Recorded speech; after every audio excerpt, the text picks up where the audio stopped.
In today's video, I'm going to teach you how to build and launch a viral app with Cursor, Supabase, and DeepSeek.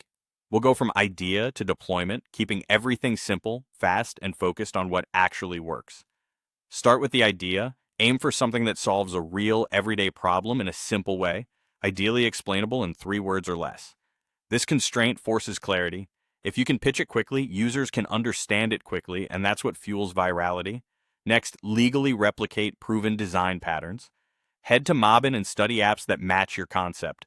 You're not copying brands or assets, you're borrowing layout and interaction ideas that users already understand. In Cursor's design mode or using a design tool integration like UX Pilot, recreate a similar interface that fits your idea and your own branding.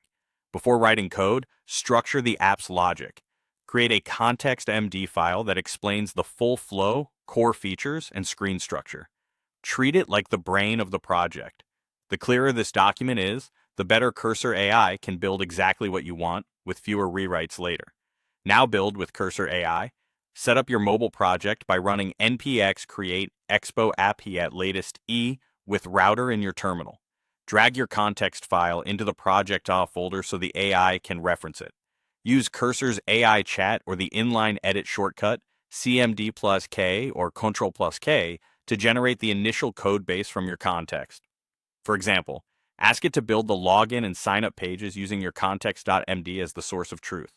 Set up the backend with Supabase. Create a new project to handle your database and authentication. Retrieve your Supabase URL and public anonymous token and add them to your project's .env file. Then prompt Cursor to wire up authentication and database integration inside your app. Keep your environment variables private and out of version control. Integrate AI features using DeepSeek. Create an account, generate an API key, and add it to your .env file. Ask Cursor to set up the core AI feature, such as an in-app chat, using the DeepSeek API so it aligns with your app's purpose. Polish the UI and debug. Use Cursor's inline chat to refine spacing, typography, and component behavior based on your Mobbin inspiration. When issues pop up, rely on Cursor's debugging and error-fixing tools to resolve them quickly as you test. Finally, deploy. Install the Expo Application Services CLI with npm. Install EAS-CLI, log in with EAS-Login, and run EAS-Build.configure to set up iOS and Android. Then run EAS-Build to generate your app bundles, ready for submission to the App Store and Google Play.